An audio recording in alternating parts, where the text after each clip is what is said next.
There are two primary ways you can make money in property, either through positive cash flow or capital appreciation. In this quick educational, I'm going to share with you the three most important questions that you must ask yourself in order to determine which one of these strategies makes sense for you. We're going to look at your investor archetype. Are you an accumulator? Are you a curator? Are you an innovator? Or are you a creator? Then we're going to look at the different time, capital, and skill requirements per strategy to determine if you have the resources to be able to execute. And finally, what is your goal? Why are you doing the property game? Because that'll influence whether you decide to go for the recurring cash flow or the long-term appreciation. I educate people to reach financial freedom through property through cash flow positive investments, specializing in the low-income multi-let residential market. The main difference between cash flow and appreciation is really the market that you're going to be targeting.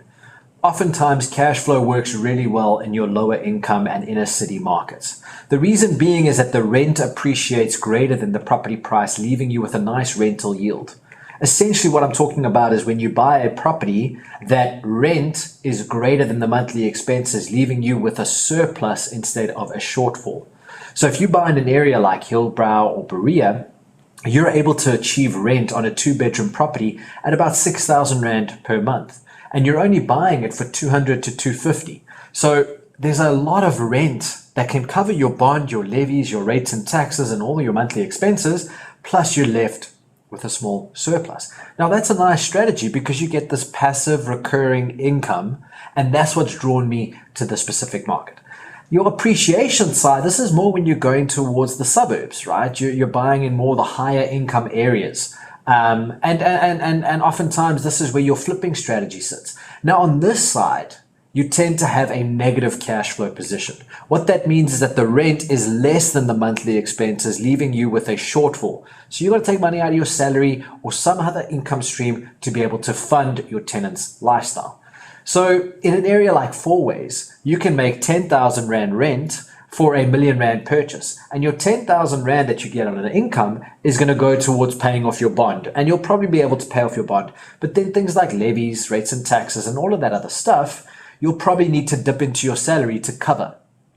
So, if you're looking for that monthly recurring income, it doesn't really make sense to go to your higher income areas where appreciation works. The interesting thing is that they have also polar opposites on the other spectrum. So if we look at cash flow, the lower income market makes sense for cash flow, but you tend to have minimal, if any, appreciation. So over the timeline of holding the property, say 10, 15, 20 years, in the lower income market, your property price is not going to escalate or inflate that much. You're probably looking at between -5 to 5%. So you're making cash flow, and that's where the strategy makes sense. You're not necessarily holding because you believe in 20 years' time, the property you bought in Hillbrow is going to be worth double. The appreciation side, or the upper income market strategy, you tend to see higher levels of escalation. So you could probably budget between 5 to 10%. Here, you're saying to yourself, okay, I don't mind the negative cash flow on a month-to-month basis. I'm a salaried employee, I feel confident in my job, and I'm able to put a bit of money into it because I know in 10, 15, 20 years' time, this property is going to have a lot more value than the time I bought it. So those are your two major ways. You're either going to go for the monthly recurring cash flow positive side, where you're going to sacrifice a little bit of the appreciation potential, or you're going to go your upper income market and you're going to go for appreciation first, and then you're going to let the negative cash flow be funded by your other income streams. So the three questions to determine which one of these main avenues for making money is the one for me. The first question is, what is your investor archetype? Right? What kind of investor do you want to be? Number two, what resources do you have? Skill, time, capital. And then what is your goal? What's your intention? Because depending on your intention, there's various different strategies that you can follow in property. So let's start with the investor archetype, asking the question, what type of investor or what kind of investor do you want to be? Now, I've broken it up into 4 different categories.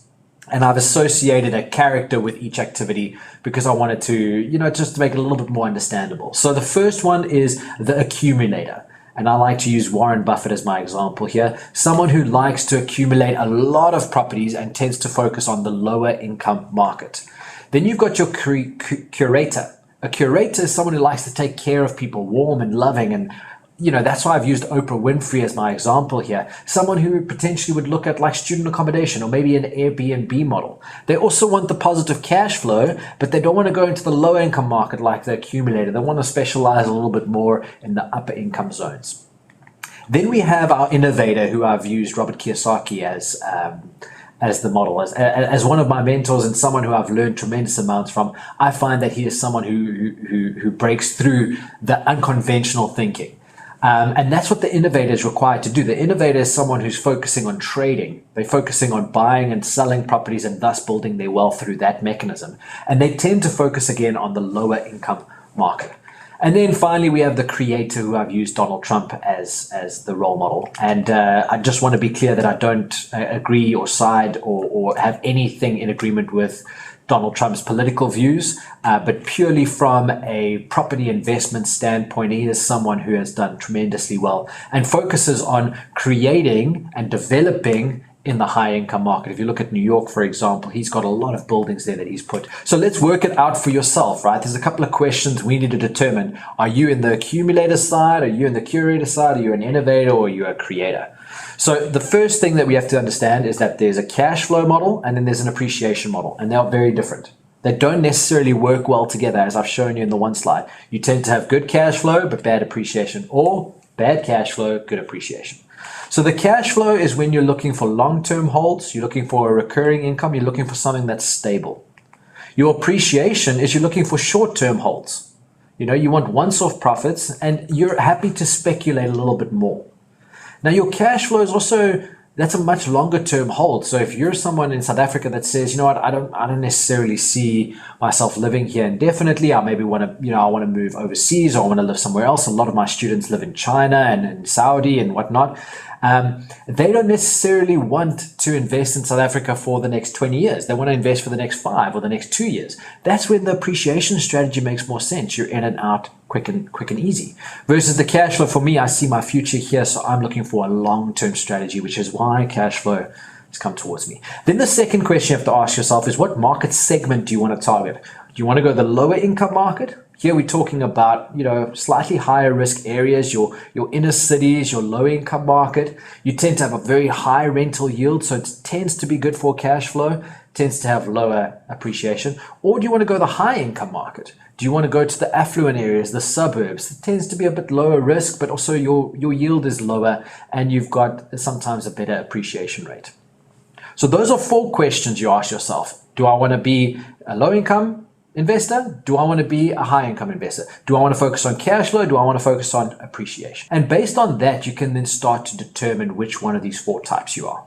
The top guys I call the landlords. The bottom guys I call traders. So your landlords are people focused on cash flow, right? So we've got our accumulator, someone who wants cash flow in the low income market. So they focus on single lets, multi-lets, blocks of flats, houses of multiple occupation. This is where I sit. This is what I enjoy. I like accumulating a lot of assets and a lot of properties in different low income markets.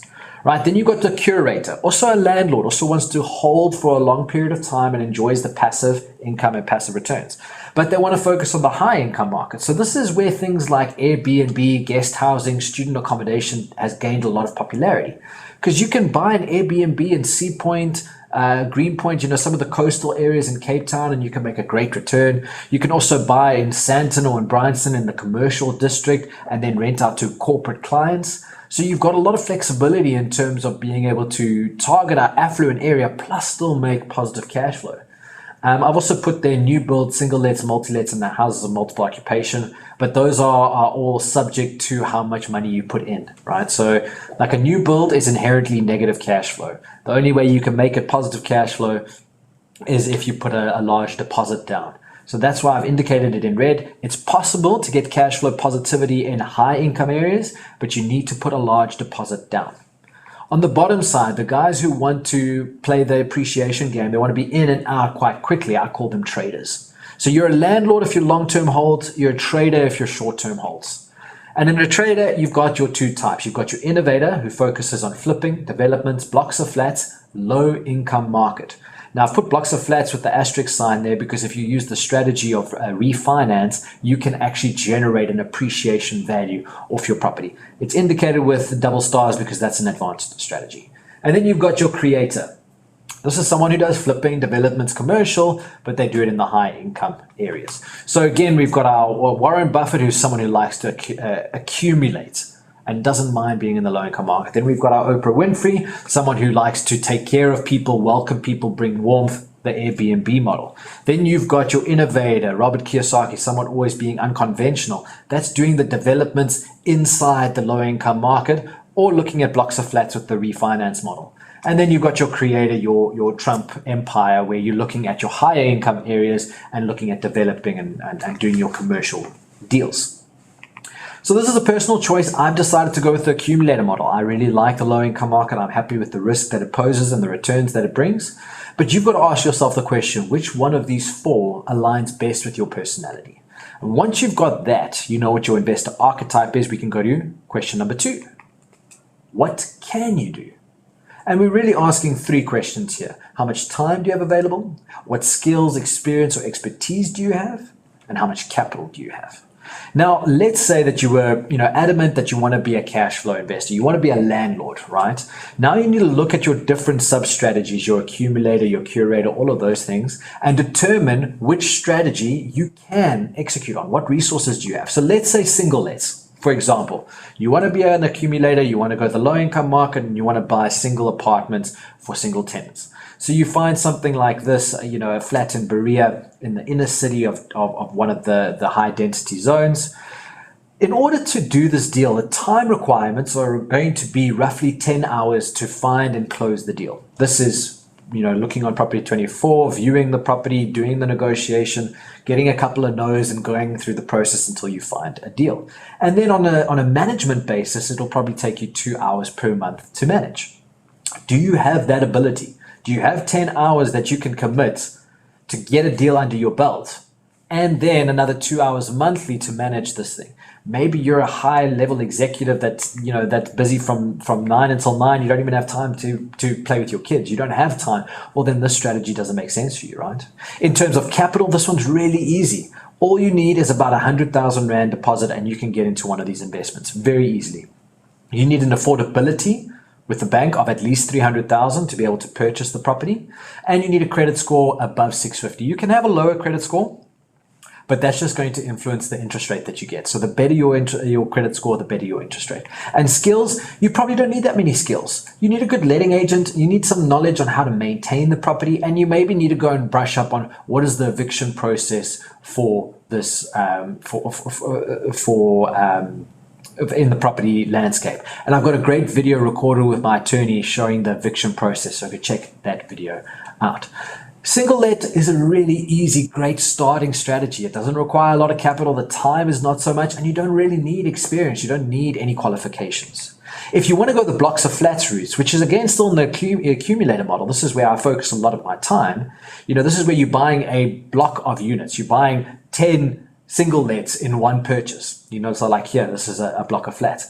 You're going to need about 30 hours to find, negotiate, do the viewings, and close one of these deals. So it takes 3 to 5 times longer than a single let, but you're also buying bulk. You're buying 10 units in one go. So effectively your time per unit is quite low.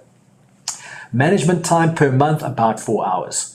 Right, so you've got a lot more tenants than your single lets, but if you've got a good managing agent, you can pretty much manage it with 4 hours. Capital, you need private finance. Minimum that I would recommend, and for people who go on my mentorship, the minimum is 2 million, because when you join my membership, we fly down to Joburg and we go and view a bunch of properties, and at the end of the weekend, you're signing an offer to purchase and you're buying a block. So you need the 2 million cash because the bank's not going to finance you. So when we do the mentorship and we fly down, the intention is at the end of that weekend to sign an offer to purchase, lay down the capital and become an owner of one of these properties. That's why it's a very restrictive program that I only allow once you've got the 2 million cash. The banks just don't like to finance it. What you can do is once you've bought it, sectionalize it, refinance, pull all your money out. But your upfront capital for the first 2 years is 2 million. In terms of skills, I would say you need at least 5 years of experience before you go into this. 5 years of single lets in the low income market to see, can you handle the tenants? Can you deal with the evictions, the maintenance, all of that stuff? If you know how to deal with one single let very well, you'll know how to manage 10 single lets. And that's when you're ready to buy a block. Maybe you're a curator. Maybe you want to be the Oprah Winfrey looking after your tenants. You want to be in a high income market. Maybe you're going to go student accommodation. And this is where, you can find stuff in Cape Town, in Bloemfontein or Free State. You can find in KZN, Eastern Cape. As long as there's a university, the proximity towards some sort of education center is close. It's a great strategy. The time, it's going to take about 20 hours to close, but 8 hours per month to manage. This takes a lot more management than a block of flats. I can use an example where, I've got about 10 blocks in Joburg that the time it takes me to manage those 10 blocks is the same time it takes me to manage one student house that I have here in Cape Town. Bearing in mind that the student house has a lot of challenges that we're trying to fix. So right now it feels like a lot of work. But it's definitely double, if not triple the amount of time that you need over a residential property, because you have to maintain a lot. And every year you have to find new tenants because they all leave. So if you don't have the capacity on a month-to-month basis to dedicate a lot of time, student accommodation is not right. In terms of capital, 300,000 plus would be the minimum. That's enough for the deposit and then some buying costs and maybe some renovation costs. Your affordability would need to be above $1 million if you want to buy something decent. If you just want to buy one flat or something like that, probably 700 to 800 will do. But if you want to buy a house and sublet it and get a good cash flow, and then your credit score must be good. Your skills, I would say 3 years into property investing would be probably the best time to go into it if you're willing to deal with the management. And you need a really good caretaker. So what can you do? Well, it depends on the time you have available, the skills you have available, and the capital that you have available, and then aligning that to the different strategies and figuring out what is possible. I think that's probably the biggest amount of work that I do with my students. The first session, we spend 1.5 to 2 hours just going through what strategy do you want, what area you're going to focus on, what finance options do you have, the SFAP, that's an incredibly important part of this, and figuring out your investor archetype, what resources you have available, and then which strategies are applicable. The final thing we need to look at, and the final thing that I tend to show my students in that first session, is what is your goal? People invest in property and other instruments for financial gain. The second point is that property can give you either a recurring income, cash flow, or long-term appreciation, capital gains. And the way you determine what your goal is going to be, how you're going to achieve your monetary gain, is based on your age, your risk appetite.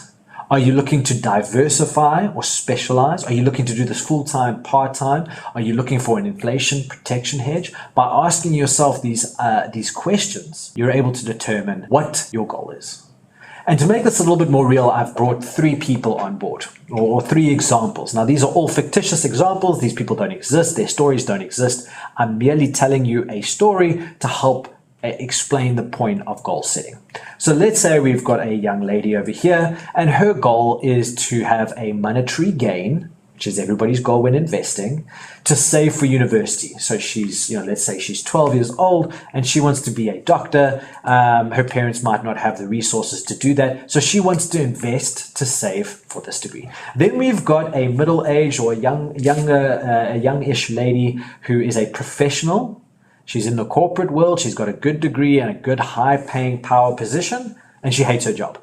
She wants to get out. She wants to have a side hustle. She doesn't want to work on Fridays. She wants to be able to go to her boss and say, hey, listen, I've upped my income, up yours.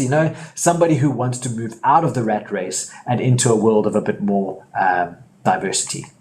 And then we've got an older gentleman over here, someone with a bit more age experience. Let's call him a grandfather who's looking to protect his wealth and send it over to his future generation. So that's his goal. Now, these 3 people, I think you'll agree with me, come from different backgrounds, have different ages, and have different risk appetites. So let's unpack what the best strategy is for each one of these people. So my young lady, who is a aspiring doctor and wants to save for university, when she's looking at property, the 2 key categories to raising finance, specifically through the bank, credit score and affordability, she fails. She doesn't have a credit score. She doesn't have a steady income stream. She's still a student. She's still a child. Does this mean that she cannot get finance from the bank? Yes.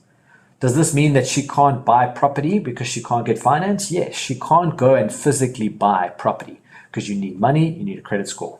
But she can still get into the property market through a stock mechanism called a REIT, a real estate investment trust. Now, this is when a developer sells a micro stake in a development. So with as little as 100, 200, 500 Rand, you can buy a small stake in a development through a REIT. The best way to do this would probably be through Easy Equities, a subsection called Easy Properties. They sell a small portion of the development. I don't personally know too much about REITs. For me, I like to buy actual bricks and mortar, but this is definitely a strategy with someone who doesn't have a credit score, doesn't have a stable income, can still get exposure to the property economy.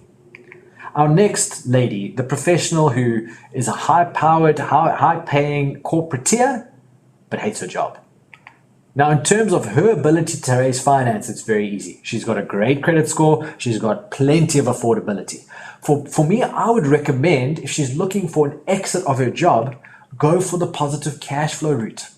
Go and buy in Berea, Hillbrow, Rosettenville. Go and buy in your lower income markets or your inner cities where your cash flow is positive from day one. So here I've got an example. Let's say she makes 1,500 Rand profit off of her first deal, and this is a monthly recurring income stream. She can then start to accumulate, become the Warren Buffett of the investment world and build up a fund.